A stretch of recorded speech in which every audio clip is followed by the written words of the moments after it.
There will be spoilers ahead. Lots of spoilers, so be careful, won't you?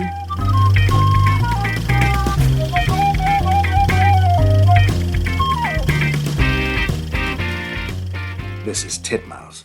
That's Booby. We're on the run from deep-throat agent hunter-killers as we run the maze of the dark streets of doom. We know the secrets. We have names, and we're not afraid to use them. Our entire nest was blown. The innocents died in ignorance. We will not be like them. We will not be taken down by the man.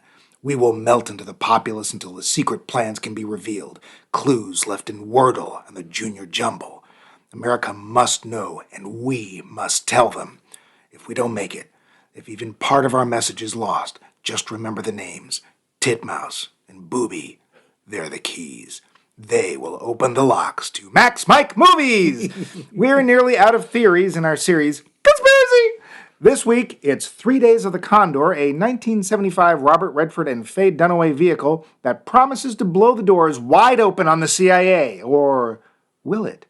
To my right for a change, the booby of all boobies, bumbling and otherwise, is makeshift Max Levine. Spell a secret, Max. The aglets on the end of your shoelaces have a terrible purpose.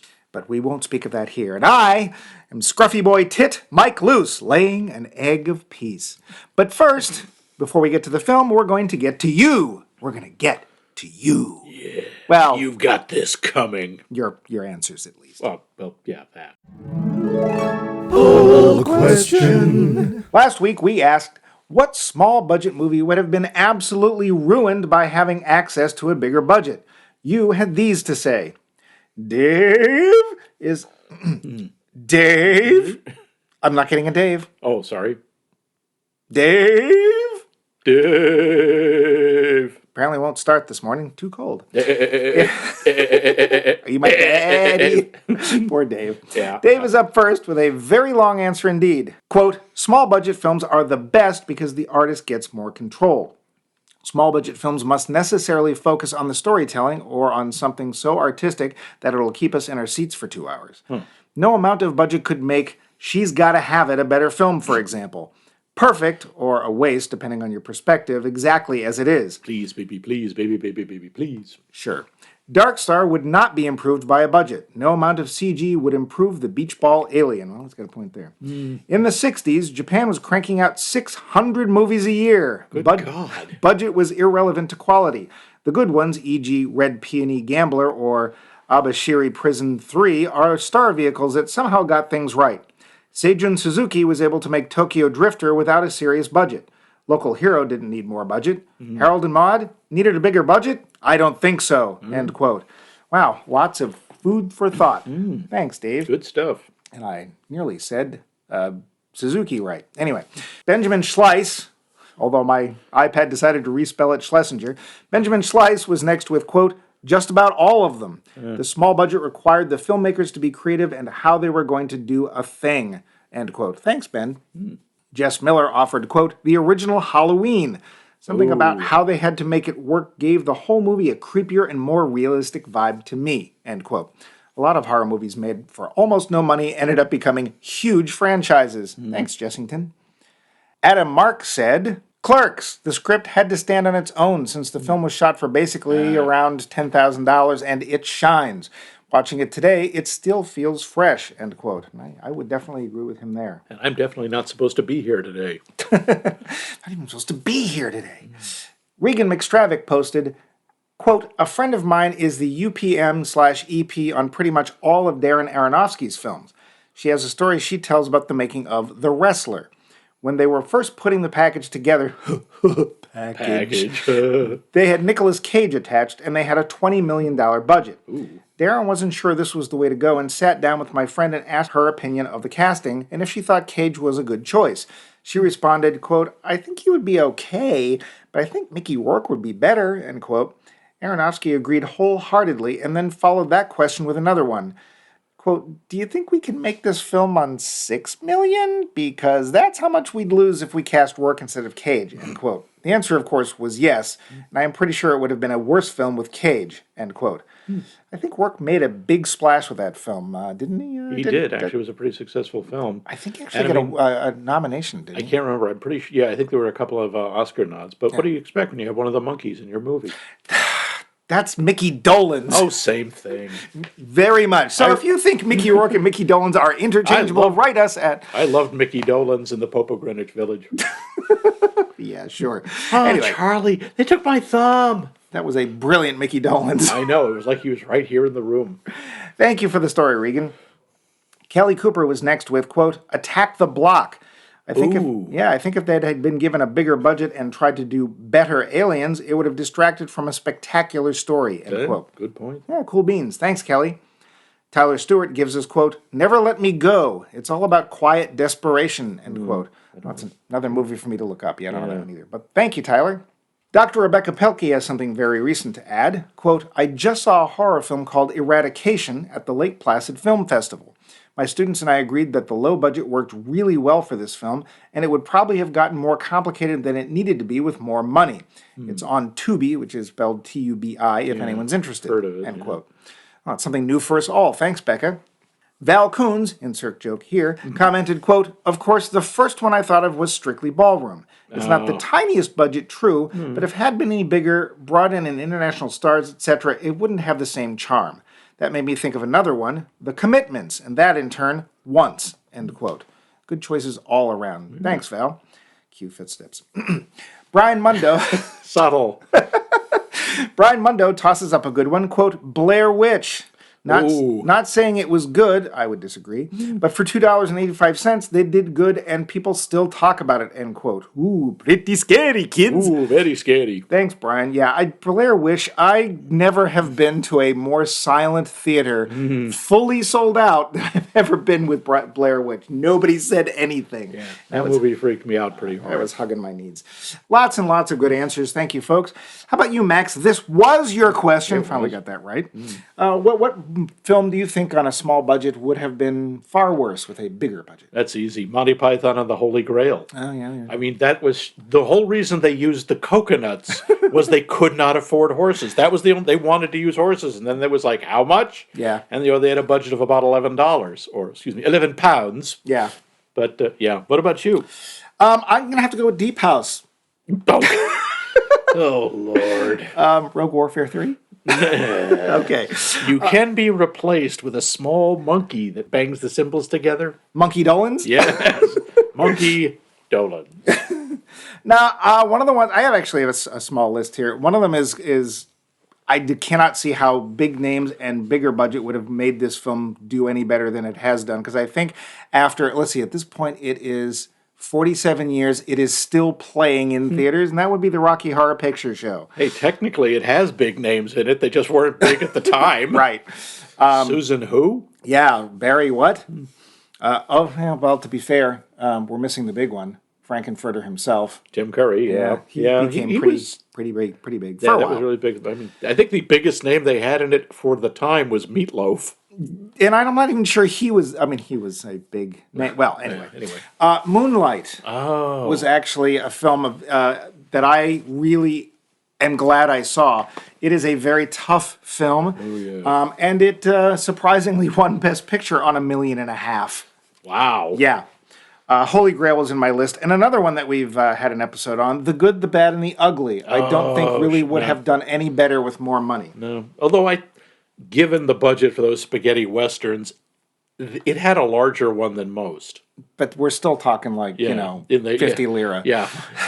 So, that's what we've got here. But next week, this week. However this that works. Week was next week, last week. Yeah, we'd like to know, has there ever been an actor that was just too good looking for the part they were playing? We're talking Brad Pitt as the nerdy kid or Scarlett Johansson as the Star Trek geek, that kind of thing. Especially if I take off my glasses, I'm beautiful. Anytime that an actor really is just too pretty for the part they're trying to play, do let us know. And we'll let you know all about trivia for 3 days of the Condor. The facts. Budget, $7.8 million. Take, well, this has to be a conspiracy.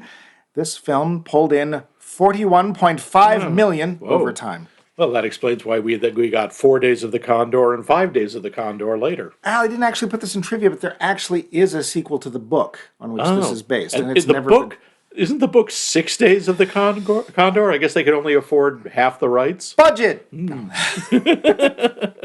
Research. Robert Redford had a little help in preparing for his role as Condor. A former director of the CIA was a personal consultant. I don't know how you hire those or how you look them up. I think they just sort of show up. Yeah. I heard you needed me. Yeah! What are you doing in my bathroom? Yeah. This was the only feature film to be shot inside the ill-fated World Trade Center. TV movies don't count. I'm looking at you, Mazes and Monsters. The entire episode of Mazes and Monsters. Why are you looking at that? Because I couldn't help but remember. It's a scar. I keep itching it. Yeah. In a very weird twist of fate, Cliff Robertson, an amateur pilot and who plays the role of CIA Director Higgins in this film, was flying over Manhattan the morning of September 11th, 2001, and was right over the World Trade Center when it was struck. Yeah, he was immediately sent to go land as soon as he possibly could. I would think. I don't think he needed to be pushed. What Condor was doing with the phone company, tracing a number by the sound of its tones, was not a CIA thing, but a New York telephone thing, which is why he had to steal their equipment and pretend to be one of their employees, which I didn't get, but there you go. Oops! In the background, in one shot, there's a theater marquee showing the current feature, Towering Inferno, and the name of one of this movie's stars, Faye Dunaway. Oh, dear. Yeah, it's awkward. Not since Beastmaster 2, when they drive past a theater playing Beastmaster 1, has... No, never mind. Yeah. The basic structure of this film would inform another Robert Redford film, sort of, Captain America: Winter Soldier. Oh, sure. That's right. He plays Pierce. Yeah. Lots and lots of Oscars. Winners appearing in this film include Redford, Dunaway, Robertson, and Houseman. Von Sydow has not won an Oscar, though he has been nominated twice. How he lost for his role in Flash Gordon remains a mystery to this day. Titus, I'm bored. Director sighting. Sydney Pollack is not only the voice of Faye Dunaway's boyfriend in this movie, he's also the cab driver that nearly hits and then yells at Robert Redford. He's also the guy that says, "Hey, Kathy," as she and Redford go towards her apartment for the first time. Rather Hitchcockian of him, wouldn't you say? What an attention whore. Although he's no M. Night Shyamalan. Yeah, well, yeah, I mean... Robert Redford would be in many more films, as would Faye Dunaway, and Cliff Robertson, and Sydney Pollack. And I've run out of trivia, which must mean it's time for the plot. Must be. Robert Redford plays low-level CIA agent Joe Turner. His job? To read through books, many, many books, looking for secret plots and information being passed by other countries' agencies. Along with a bunch of other agents, he has the thrilling task of seeking hidden details in the novels of the world. The novels of the world. The novels of remembrance. Yeah. When he goes out to get lunch for his co-workers, shadowy figures gain entrance to the secret HQ and kill everyone involved. Except Turner. When he returns and discovers the intrusion, he flees and makes the call. He's told to stay away, not to go home, and call back in 2 hours. It's soon obvious that something dastardly is going on. When there's finally a plan in place to bring him in, Joe is paranoid and insists that someone he knows be there. They grab one of Joe's old buddies, but at the meeting place, one agent kills Joe's friend and tries to kill Joe. On the run, Joe runs randomly into Kathy Hale, played by Faye Dunaway. Using her as a hostage, he hides out in her apartment, spilling his guts about the whole affair. Using what skills he has, Joe manages to slowly turn the tables, even as agent killer Max von Sydow is only inches away. Slowly, details are revealed, and a second, secret CIA within the CIA itself is discovered to be behind the plot. Can Robert Redford succeed? I'm going to say that. Can Robert Redford succeed? Will we be surprised if he does? Watch and see. The film. Max. Yeah.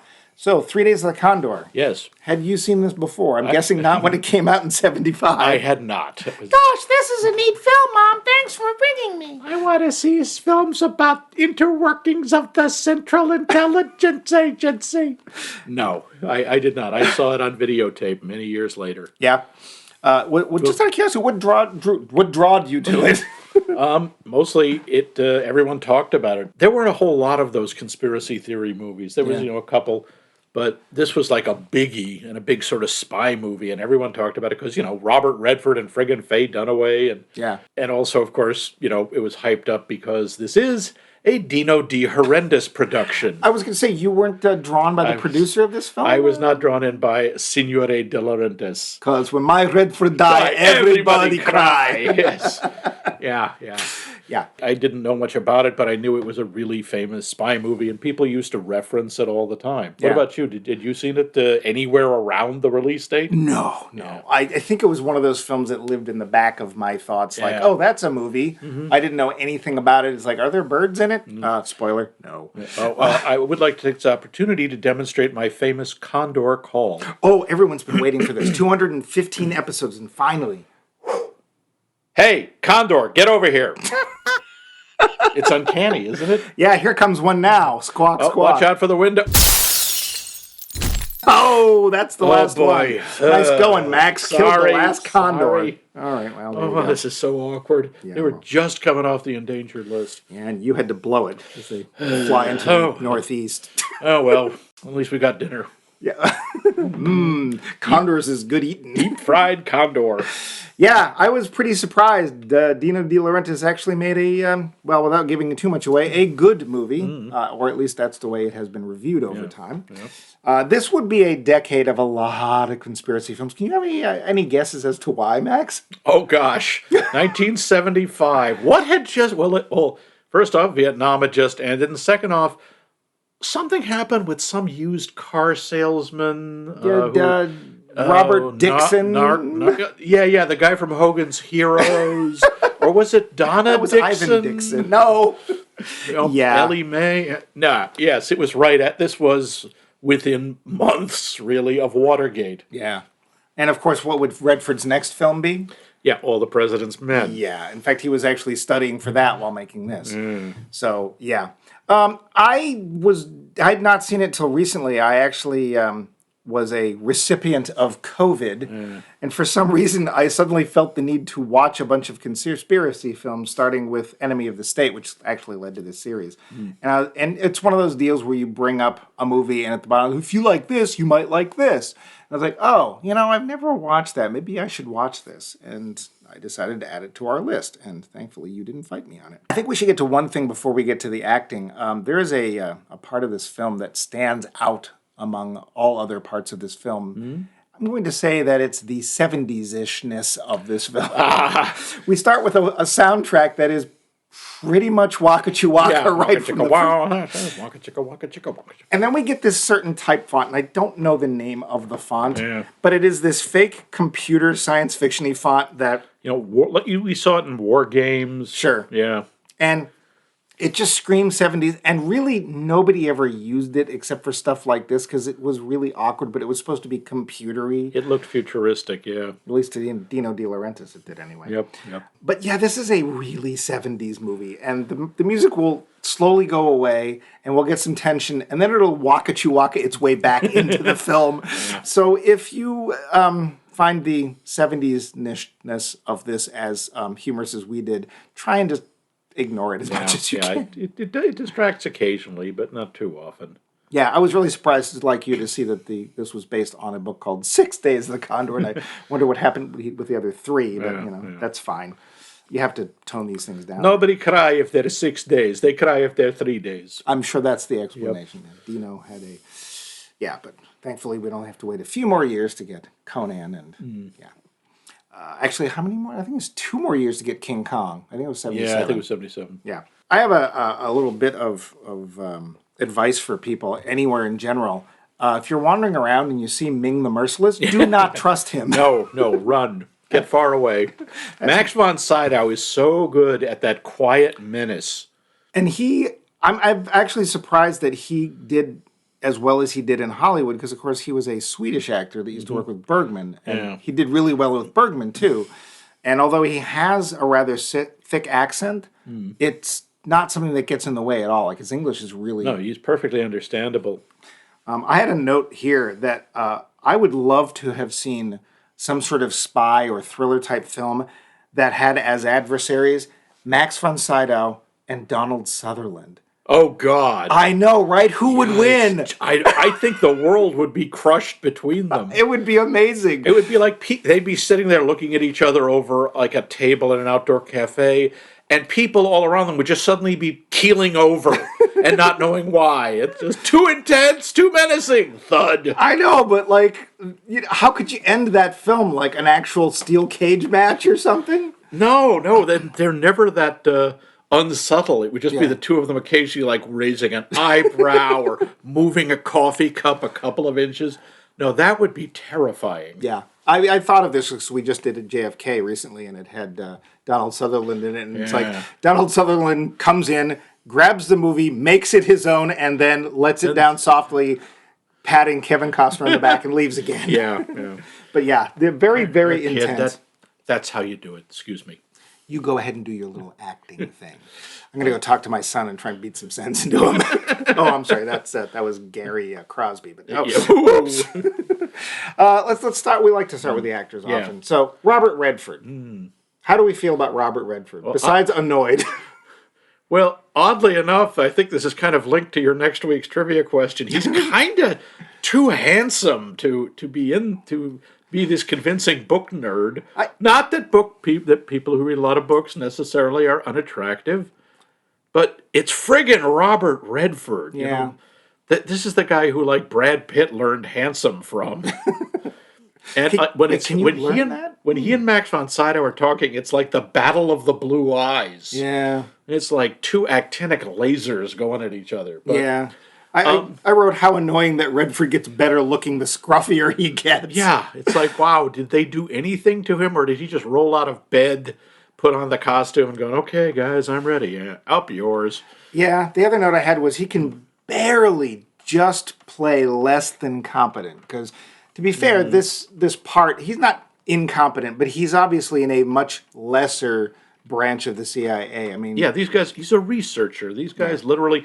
By the way, that allegedly, I mean, can't say it's confirmed, that is a thing that was done. Yeah. And may still be done, is they do analyze fiction or I don't know if they read every book published, because these days, I don't think you could do it. I think you'd need the entire population of the Earth reading constantly, because so much stuff is churned out. Man, could you imagine being stuck in the bureau that has to read all the My Little Pony fanfic?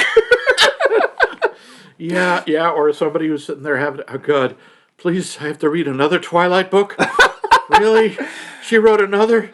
Oh, I hate this. Can we have her killed? Hey, look, it's a 256th shade of gray. Yeah, but they did, this was something that they actually did back during the McCarthy hearings. They would like analyze texts or novels or whatever, looking for communist propaganda or communist rhetoric. This probably either was an outgrowth of that or it was already in place. Well, let's be fair. Overanalyze in some cases. Yeah. Batman will make you gay. Film at 11. I don't care. Sure, whatever you say. Robert Redford, it was Redford and Newman kind of owned the 70s for that kind Newman. of... Not that one. They kind of owned the 70s for that handsome guy actor thing. Yeah. And there's a reason for that. And it's not that they just were good looking. Both of them could act. They had real charisma. And Redford is a decent actor. Yeah. If you've ever seen The Way We Were... I haven't. Him and Barbra Streisand, it's kind of uncomfortable. There it's... Yeah, you can see he really is supposed to be that good looking, but he's not. He doesn't come across as just as good an actor. As Barbra Streisand? As Barbra Streisand. Yeah. She is in my favorite movie. Yeah, and she actually does a really good job of that. But I don't bet her range. Well, I didn't see the... What was it? The Prince of Tides is the biggie. I was thinking of her and Chris Christopherson were in... Oh, Star is Born. Star is Born. The second or third remake. Or The Main Event. I did see her in that. Oh, dear. What was it, Ryan O'Neal? Yeah, that was... I think they only did those two, but whatever. I think he does just fine. He does a decent job. Faye Dunaway is amazing. She's got those cheekbones. So even though she's not speaking, you're just sort of watching the cheekbones and the overbite, which isn't fair. She does a lot of really good nonverbal stuff. She really conveys... I mean, she's basically a kidnap victim. Yeah. He Let's get picks back her to at that random, part. largely because he hears her say her name and where she lives, and goes, "Okay, her." And it doesn't hurt that she looks like Faye Dunaway. Yeah. And takes her at gunpoint back to her apartment and says, "Look, I just need a place to think, but if you mess with me, I'll hurt you." Yeah. And she is really good at that sort of barely leashed terror, and it comes out as she kind of makes inappropriate jokes at times because she's and as he yells at her, why are you saying that? He goes, "I'm scared." Yeah. She has, I would say, a much wider range of emotions than Redford does in this. Redford does scared and confused very well, and then he kind of slips into Redford's competence, and he is suddenly, we don't have any doubts about him anymore, which is kind of too bad. It Yeah. might have been nice to see him falter a little bit throughout the rest of the film, but really about halfway through, he gathers himself together, and now he's fine. I would say, though, that when he's playing sort of errand boy, going to get lunch, and when they're like, hey, I've got this cool theory, and it's all of his elders in the little office are like, yes, that's nice. Go get lunch, would you? He actually plays that sort of, gosh, look at this, isn't this cool kind of well. Faye Dunaway goes through a number of different phases of her performance. Initially, it's just scared, and then it's angry scared, and finally, after a scene we'll get to in a minute, she gets to her level of competency, and I find her a much more interesting character at that point. When she's like, let's put it this way, after the shower, she's like, she gives herself a nickname, which is obviously meant to poke Redford. We can't say it on this show. A spy blanker. Yeah. And it's funny. It comes out of nowhere, Yeah. and it shows that she's gained back some of her confidence. It's like, I really like her. So yeah, she has a lot more depth than she will in her next, or the previous film, which was Towering Inferno. Well, depth. None of the characters in those movies have depth. They're not supposed to. They're like, well, I'm on screen 4 and I'm done. Well, it depends on how far they fall. True. What did you think about the way their relationship changed? Did you buy the fact? Because All right, eventually let's she ends get up there. sleeping with him. Well, so yeah, my note about that was that it felt like a very male-centric sex scene. And it was interesting because, of course, all right, it's freaking Robert Redford. Yeah. There's a certain thing about Robert Redford that, and I think I read something in the trivia, I didn't put it in there, where Faye Dunaway was like, yeah, having a lot of trouble being afraid of Robert Redford. So Sydney Pollack would come in while she was tied up and screaming at her and doing these horrible things. And then she could be afraid, but it was basically like, I have no problem being kidnapped by Robert Redford. That's right. Robert Redford's tying me up. Good. Where's the scary part? Yeah, but we've got this, I think, a problem, because it gets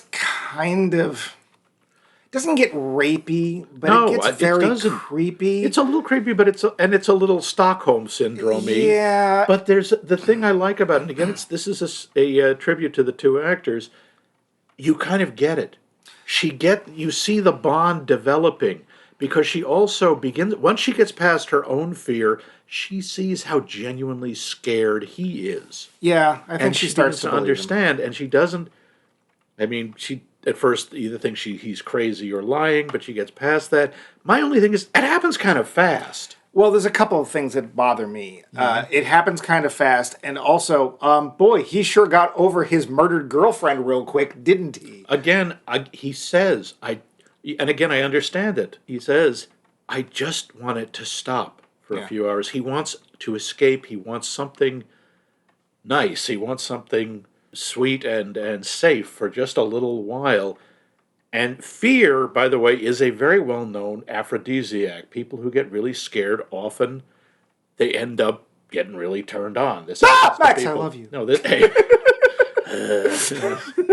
You heard it here first. Yeah, excuse And me. last. And I would like you to meet your new boyfriend, Mr. Hammer. Now, there's a certain kind of desperation about it, I think, for both of them, because they're both afraid. But, there's also the element that they're Faye Dunaway and Robert Redford in this, alone together, and it's like, well, yeah. What will two people do trapped in a New York apartment? Will they blank? Probably. Yeah, Patton. and that's sort of the meta aspect of this. We know they're going to. And, that scene felt very much like the way a guy would interpret what was happening. The thing I found interesting, and I actually questioned this, when we start looking at the footage of the scene, as it were, the actual scene, it's very different in tone than the way the rest of the movie is shot. And she's supposed to be at least an amateur photographer. And we get a lot of soft focus, and we get a lot of lens flare and stuff. And I couldn't help but wonder, at first, is this meant to be a fantasy sequence on her part? Do they actually not do it? It is then pretty obvious a little bit later as she's coming out whistling, having had a shower. It's like, how did you sleep? Okay, they did it. But that hadn't occurred to me. They do a lot of intercuts of the two of them in bed with her photographs on the wall. Yeah. And which, of course, is one of the aspects of her I really like, because she's an artist. But there's also simply the narrative convention. It's the 70s. It's a spy movie. There's got to be a sex scene. Well, also, 70s was a very well-known decade for swinging. Yeah. Can I have my keys back? Yeah. They're in Max the glass isn't bowl. gay. They're in the glass bowl over there. Ooh. So it felt more like a scene.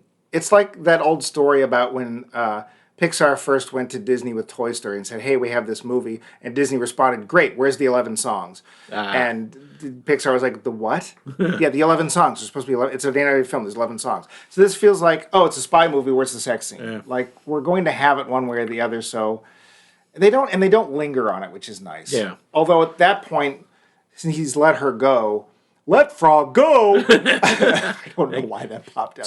Yeah, where are you thinking of Sweetums in this context? She does offer to help him Yeah. and become, involved in this, which quite honestly, I don't think she has any idea of what a bad idea That's a terrible, terrible idea because as we find, they're going up against the CIA. Right.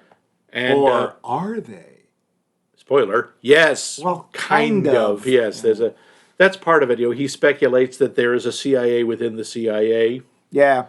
Yeah, who CIA is the CIA? Yeah. It's like Who Watches the Watchmen, but with letters. I do like, there is a little bit of not Hollywood in this, because when it comes down to it at the end, they don't end up together, spoiler. She goes back off to her boyfriend. Sydney Pollack. Basically, we don't see him, but we'll see him again in Eyes Wide Shut. See our entire episode, our first episode on Eyes Wide Shut.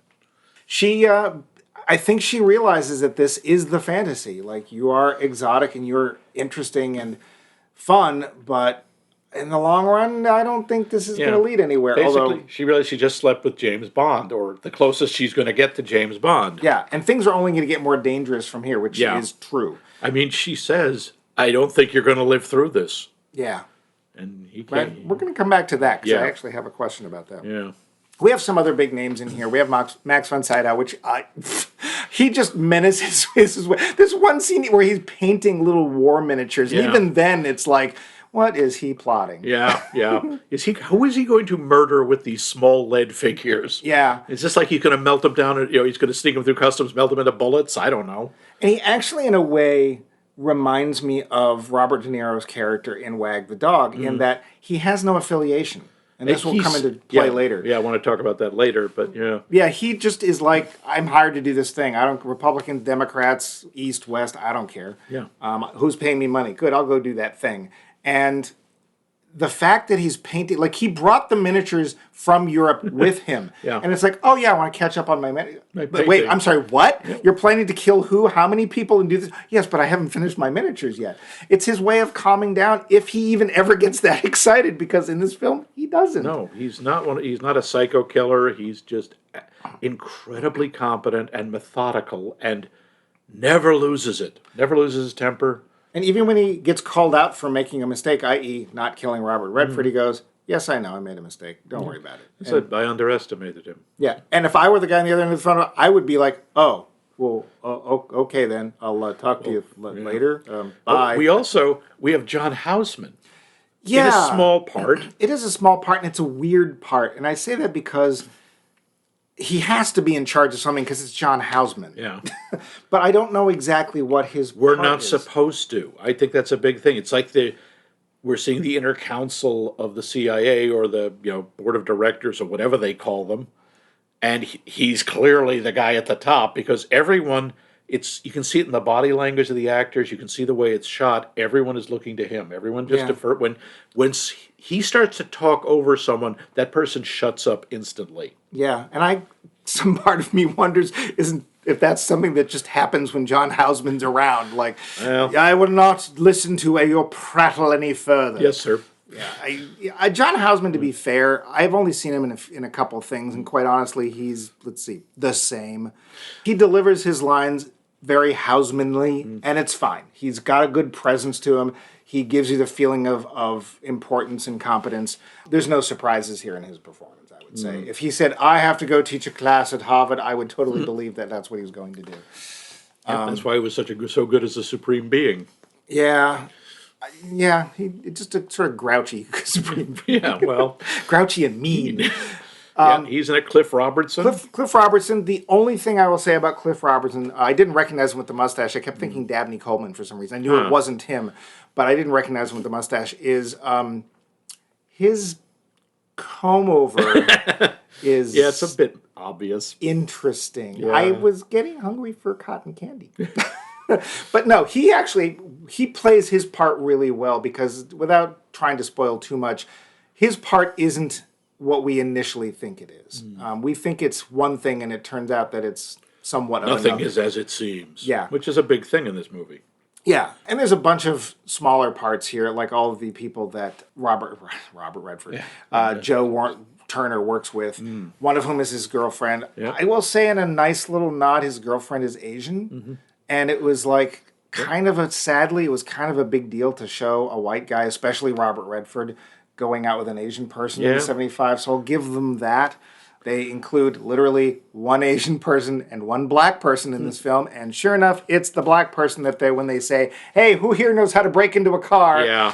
It's the black guy. It's the black kid, yep. Otherwise, but that whole sequence, the whole thing with the office, which it takes you a while to realize what they're doing. I mean, it just seems to be, you're like, is this a publishing company? Yeah. Except the hints are fairly small. Like, wow, that's a lot of, he has to come in through a secure door and a camera, and the secretary has a gun in her desk, although we find out that's more a personal thing, because she's afraid of being raped. And I don't know who that actor is, and she had almost no lines, but I fully believe she knows how to use that gun. She goes to the range once a month, and she's just fine. The only thing I had against her performance, and it's not her fault, is when eventually the hitmen come in and shoot.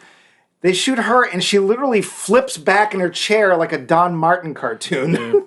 Well, you have to remember, this is another thing that Hollywood tends to get wrong about guns. If a bullet hits you, you die or are terribly injured. You don't fly backwards. No. Even a large caliber bullet, maybe it'll knock you a step back. You don't fly through the air with the greatest of ease. No. It doesn't happen. So there's that in this, and there are the magic silencers. Now, see, I disagree on the silencers because the silencer actually do make noise, and I like the fact that they explain why people don't hear it, because all of their office machinery makes a lot of noise. Yeah, but they're silencers on automatic weapons. Do you know how long a silencer lasts on a machine gun? About 5 shots. Well, what you didn't notice, Max, was between shots, they changed swapped it them out. Yeah. All right, yeah. No, they were small caliber. They looked like they were Ingram M10s or some such, or the 75 equivalent. I don't know if the Ingram was out then. It's possible they were at least sound suppressors that would have, kept people outside from hearing anything. Yeah, and the other thing I found about them, too, is that it wasn't the usual put, put, put. It was a bang, bang, bang, as opposed to bang, bang, bang, bang, bang, bang, bang. Yeah. So I was like, hey, there's at least there's a lot more realism, quote unquote, in that than there usually is. You're right, because that's a sore point for you, which is what kind of surprised me is that they were using automatic weapons. They knew there were 8 people in there. Well, there were supposed to be 8 people. Turned out there were 7. Yeah. 6. One of them stayed home sick that day. Right. Yes, Heidegger. That boozy beggar. Yeah, could think you under the table. I'm kind of surprised they went in with machine guns. Why wouldn't they? I mean, just go in with pistols or single shots. I don't know. This may be procedure. Maybe they don't want to take chances. They're worried about someone running out a window or something. I mean, technically, all of these people are CIA agents. Yeah. They are trained in something. Maybe. They're not field. He says he's not a field agent. They don't think any of them. The reason that Robert Redford turns out to be a little more dangerous is he was in the military. Yeah, but he was in the Signal Corps. Yeah. And he had been taught to use a rifle, But at the one point, we talked about how Joe Turner is like, yeah, I'm not coming in. I don't know who the hell this is on the end of the phone. Yeah. It's like, how about a friend of mine? I'm like, how about, hey, here's a friend of yours, this guy. We'll bring in this guy, Sam. And so he's like, well, okay, I'll come in for Sam. Yeah. And of course, this is a setup. And they go to the rendezvous point, and there's Sam. And the guy he came with is suddenly missing. And he's like, yeah, Joe, it's me, Sam. And Joe is like, well, where'd the other guy go? Suddenly the other guy comes out, shoots at Redford. Redford ducks, shoots that guy in the leg, and then that guy shoots Sam in the throat. Yeah. And later on when they're going, oh, that was a precision shot, and Hausman actually asks, wait a minute, is he rated with a pistol? Yeah. The answer is no. Yeah. Oh, must have been a lucky shot. And you can tell no one's buying that, which is good. So Yeah, especially because they make a whole thing that Sam is wearing a vest, yeah. and he managed to get shot in the throat. But man, what a crappy vest, right? Because Sure. it only covers the front, not all of it all that well. Yeah. And yeah. Yeah. I mean, the throat's, you're not going to have a vest. There's that no, you covers can't armor. It's very hard to armor the throat. Well, also, even if you had that padding in front of the throat and you got shot in the throat, you Yeah. would still die. Yes, as I've said before, bulletproof vests. If you're lucky, they keep you from dying. They don't keep you from getting hurt. Those movies where you see people get shot and get up again, Yeah. it's really unlikely unless they're on something. Yeah. Yeah. So, yeah, the acting in this, I would say, is pretty solid all around. I don't think there's any bad performances. Is this Redford's best performance? No, but I'd say it's probably top 10, It's top very 5. good. It It's is up good. there. Faye Dunaway's great. I actually like her character a lot. I wish we got to know a little bit more about her. And I really appreciate the fact that she basically wanders out of the film. And she's like, yeah, Bye. yeah, killing spy stuff. I'm going to go and ski in Vermont. Bye. And he says, you could drive me to Washington. She's like, no, I couldn't. Yeah. And It's like, but it- perfectly reasonable. but it's still a struggle. You Yeah. can tell in her. She kind of wants to go with him. It's like, yeah, it's that fantasy thing. Yeah. It's like, this is really cool. I've never had anything more exciting, and it is Robert Redford. No, skiing boyfriend Sydney Pollack. Yeah, Lack of being shot. Yeah. and that sort of thing. There's a scene where the postman who rings twice in this case because Yeah. once he is sent. He was one of the assassins. He is sent to Faye Dunaway's apartment to take them out because. They caught the license plate Yeah. of the vehicle that Redford stole from her and going back to the apartment. And it is not clean at all. The way he gets into the apartment is really smart. But once he's inside and there's a fight, it is a small room and they are clumsying their way all They're over the tripping place. over furniture. It's a mess. And I really appreciated that because Yeah. usually it's this well choreographed Yeah, it's fight. like a dance. and martial arts. And this is like Redford's like throwing things at it. whap, whap, whoa! They're yanking rugs at each other, throwing chairs at each other. Yeah. And there's a point where Faye Dunaway's character leaps in, and you think, oh, she's going to take the guy down. She sort of gets a glancing blow, and then the he guy just throws her to the side, which Yeah. is what happened. Yeah. And the final shot, as it were, is not.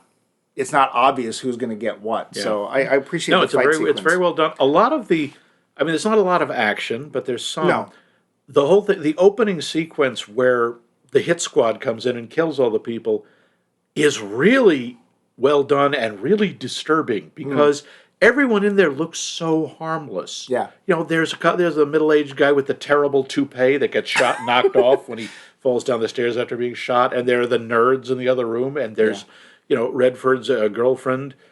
And there's the middle-aged woman behind the desk. I honestly think she's the toughest one of all. I don't know. Just That's something probably about why her. they shot her first. Yeah, probably. Well, that and she was And the at desk. security guard who, I'm sorry, looks like, a school crossing guard. Yeah.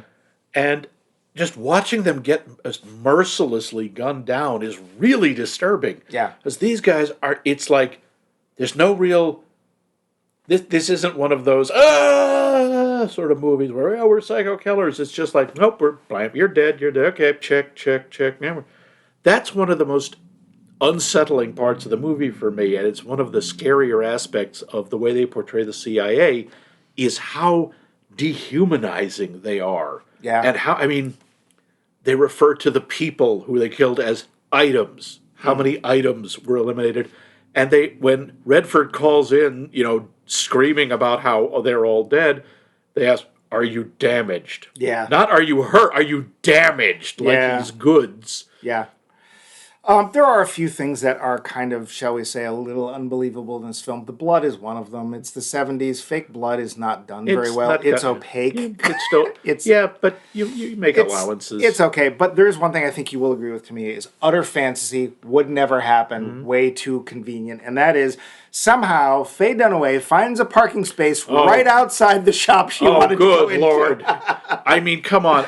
I know that's a thing in most movies, but this is New York City. New York City? The only place that would be less convincing would be Los Angeles. Yeah. It's just like, no. I'm sorry, no. And this is a very New York movie. Yeah. It's also kind of weird. They show a lot of lingering shots of the Twin Towers. Yeah. And that's kind of uncomfortable. It's not the fault of the movie. It's just history. Well, it's real close, too. It's not like it's in the background. No, it's go inside. Right there. Yeah, they're in the lobby and the cab drivers, hey, yo, what are you doing? And he goes to a deli to get the orders. And, it's very New York, but in a good way. It's like, yep, I don't know where this was actually filmed. I assume part of it was in New York, but it was all New York. I utterly believe it was New York. Well, the only thing that's not also believable, and I looked into this, I didn't put it in the trivia, is the film was in fact shot in August, and they're all it's supposed to be Christmas. Yeah, which is an interesting touch because first off, there are no decorations. No, none at all. There are a couple of sidewalk Santas. But you keep hearing Christmas carols, and it's such a weird contrast to the tension and the horrible things that are happening. Yeah. In the end of the film, it's the angle of the sunlight. There's something about the angle of the sunlight in the fall and winter months that you can just sort of look and tell. Yeah. And most of the film is taking place like it's raining in the first chunk of the film and cloudy. The last part of New York is sunny. And all I could think of was all these poor people are probably dying of the heat because they're wearing overcoats and hats. Poor guy in the Santa outfit. Yeah, they just looked hot. I would say, though, in a very 70s way, it's a pretty taut film and it's pretty well paced. Yeah.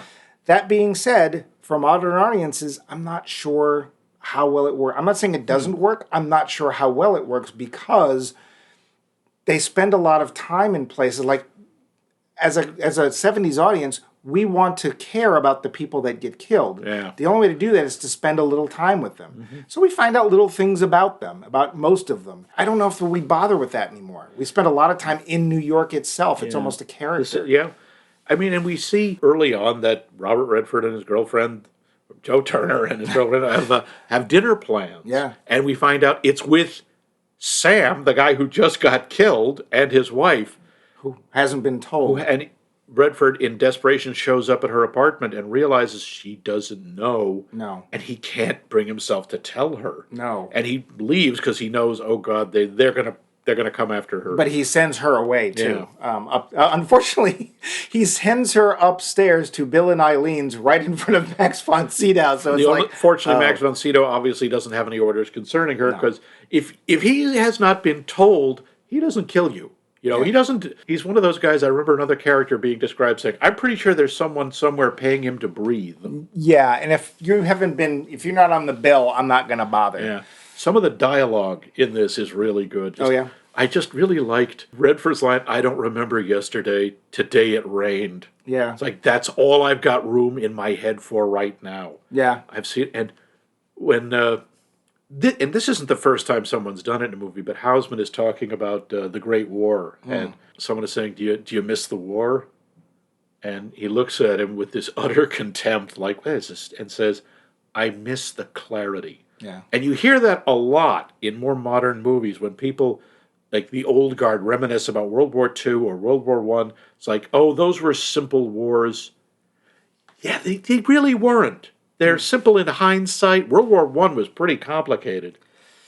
I think it's meant to reference loss of innocence on both sides. Well, it was also, these are the bad guys, and then there's us. And also you can see the enemy. They're wearing uniforms. They're coming at you over the battlefield. Yeah, the Death Star's a big thing with the dish on it, aiming the laser at our planet. So. And I like the way Max von Sydow's character, Jobert, who I kept thinking of Javert.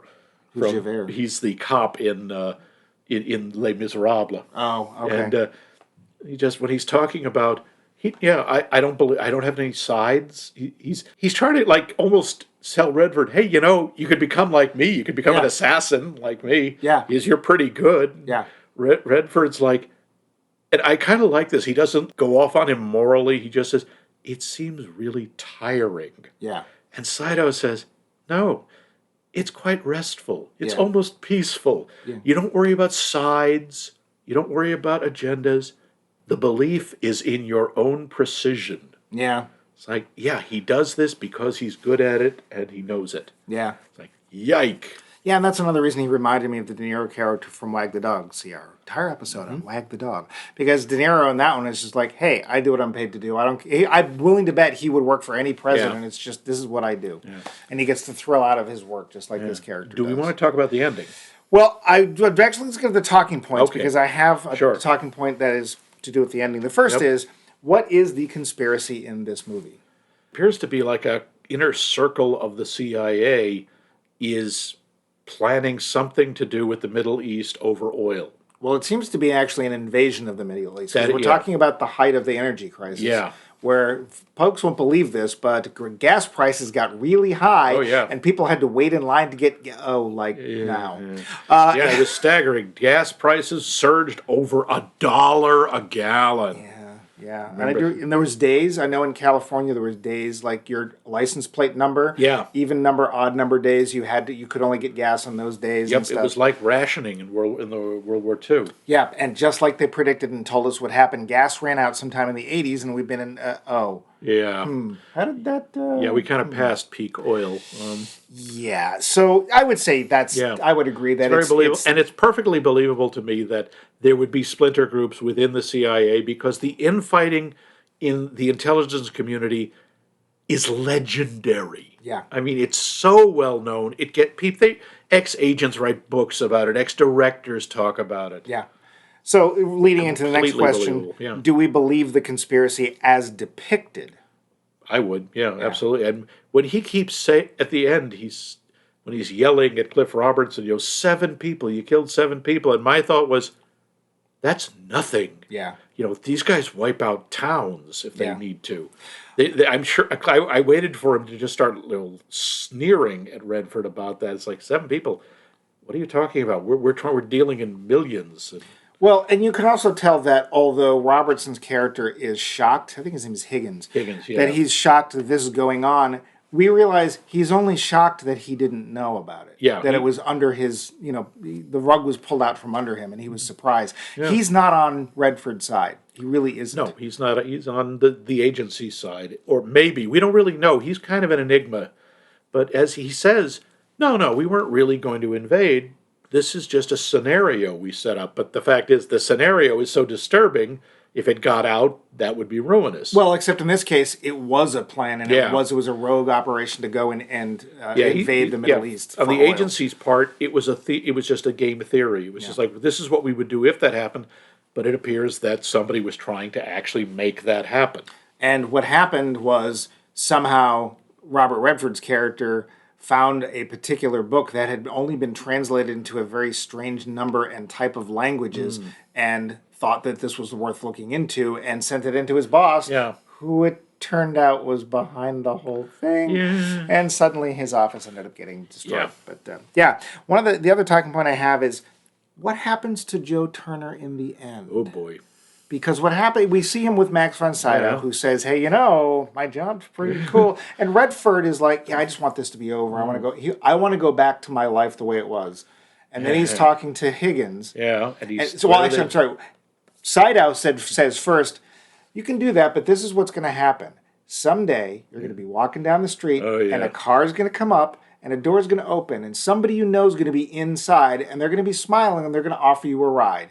And they're going to take you to that little puppy farm up north. Well, not the puppy farm is implied, but yes. And sure enough, a few days later at Christmas in August, there's Robert Redford's character, Joe Turner, and he sees Higgins. It's not a prearranged thing exactly. Well, you think he was waiting for him. Yeah, and he goes and pulls up to Higgins and basically says, let's pretend I have a gun pointed at you. Let's go talk. And they talk, and that's where he's like, was this a real plan? What's going on? And he's like, no, of course not. We would never really, yes, you would have. No, we wouldn't. And he's like, come on, hey, just wave the car, because there is, in fact, a car coming. Just wave the car along, won't you? He's like, what are you going to do? He says, well, I kind of told these people about it. And he's standing right in front of the New York Times. And Higgins is like, oh, what did you do? Yeah. But Higgins points out, when Redford is saying you were really going to do this, what Higgins points out is pretty chilling, which is, yeah, we would do that because people would want us to. They'll say now that they won't, but if they're suddenly without oil and then they're without food, they want us to do stuff like that. They won't say so, and they won't say it now, but if they don't have what they want, they don't care what we do to get it. Yeah. And that's friggin' terrifying. Even worse, then Redford's character, Joe Turner, says, yeah, they're going to print this, and then you'll see what happens. And Higgins, quite rightfully so, says, what if they don't? Yeah, how do you know they'll print it? Well, also, it's the CIA. Yeah. Do you think at some point the CIA can't get something on that main editor of the New York Times to keep them from... It's like, this story's full of crap. Look, you have no proof, just one guy. Tell you what, for your own benefit... Yeah. By the way, how are your kids doing at see we have. Oh, I see. Little Jason got an A this week in his English test. Like like that would not be beyond some of these people in this movie. That would And Joe Turner has this very quick flash of expression that he realizes what might be being said, which is maybe it won't. And then he's just like, no, they'll print it.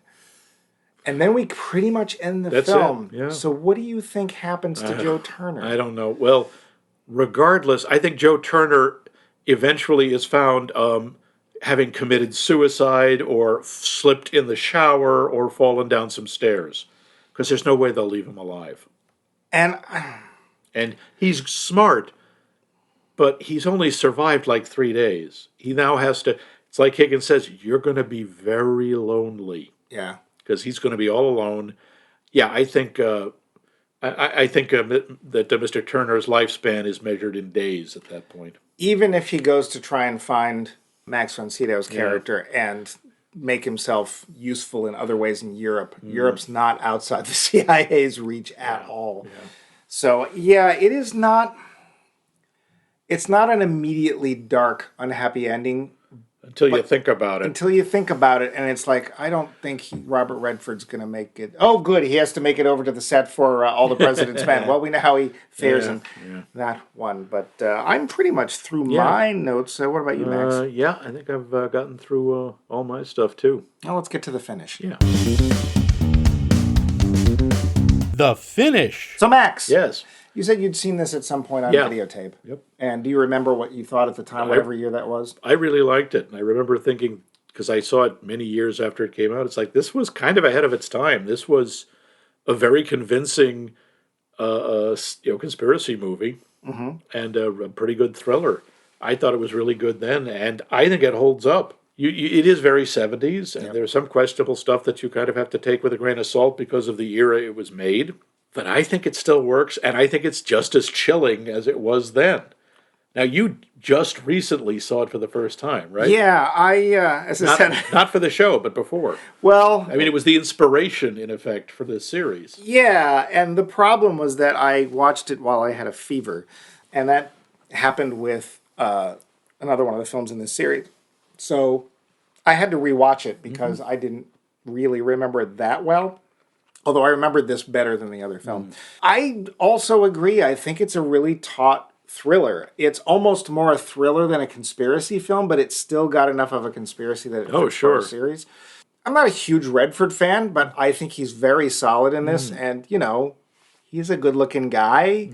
You can get along with that for a while. Yeah. Faye Dunaway has a hauntingly attractive face. She's gorgeous. She's very good. She is very good in this. She has a lot of depth to her character, and I really appreciate that she doesn't just swoon into his arms and go off forever with him to ski in Vermont, or whatever it is you're going to do. I appreciate that. There was sometimes a little bit more willingness to do that kind of more realistic ending to a quote-unquote romantic affair than there is now. Because I think now that they would have, Yeah, it's always like, oh, now we'll ride off into the sunset. Well, now he would have been, on the front page and a national hero so nobody could touch him, right? Or some, unlikely event like that. So there's good performances in this. It's got that kind of, I don't want to say gritty, but that kind of grainy mid-70s New York feel to Yeah. it. Stuff's dirty. Yep. Even when stuff's in a nicer neighborhood, it's not exactly the cleanest. It's- You can feel the It's gum still on your New shoes. York. This is pre-cleanup Times Square, New York. Yeah. If you ever wanted to go back, the restaurant that he goes to get the sandwiches, Yeah. still there, still doing the same thing. Which is kind of cool. Those old neighborhood businesses that have been handed down for the last 100 years. So, yeah, New York is almost a character in this. I think it might, in a small way, tax the patience of a modern audience, but it's not overly long. It's well-paced. There's enough action, I think, to wake you up, and you don't know what's coming unless you've listened to this episode. Yeah. Oops. It's still worth seeing. Yeah, So, still a recommendation here. yeah, I would say so. Yep. But, yeah. Yeah, but remind us again, won't you, of what the trivia question they must be thinking about now and devoting their every waking minute to. Well, I can't do that because it's not a trivia question. It's a poll question. That's what they want you to think. It's a poll They question. got to you, didn't they? We would like to know, has there ever been an actor that was just too good looking for the part they were playing? We're talking like Brad Pitt as a nerdy kid, a nose picker, if you will, or Scarlett Johansson as a, geek of, Pokemon fan or something like that. Or the I'd watch stereotypical... I know. But in other words, Heather, are they trying to put glasses on the lily and tell us that it's, not a lily? That was a really good... You can email us directly, which gets you the most bumpy bucks ever, and that is us at maxmikemovies.com. You can go to our website, leave us a comment about this or any of our many episodes, all of which are represented there. You can say something about what we had to say about this episode. You can give us an idea for a series, a movie you think we should see, etc., etc. That is, of course, maxmikemovies.com.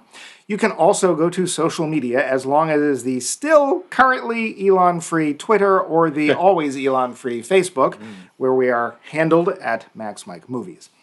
Otherwise, we have a series to finish. Yeah, one last movie. Yeah.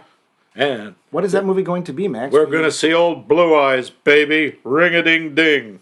Another Redford film? No. Max von Sydow? No. Okay. Guy Lombardo? Bonk. No. I'm going to see Frankie Sinatra. Frank Sinatra? Frank Sinatra in The Manchurian Candidate. Along with the sadly late lamented Angela Lansbury. Oh, that's right. Yes. Yeah. Manchurian Candidate. I don't think that was a very well-known or controversial film at all. No, nobody Not remade that bad. or anything. I don't know. That's the Yeah, Manchurian. no. If you'd like to vote for Manchuria, by all means, come next week and cast your vote. Yes, we are throwing our hats into the ring. We want to be your Manchurian Candidate. Wow, that sounds bad.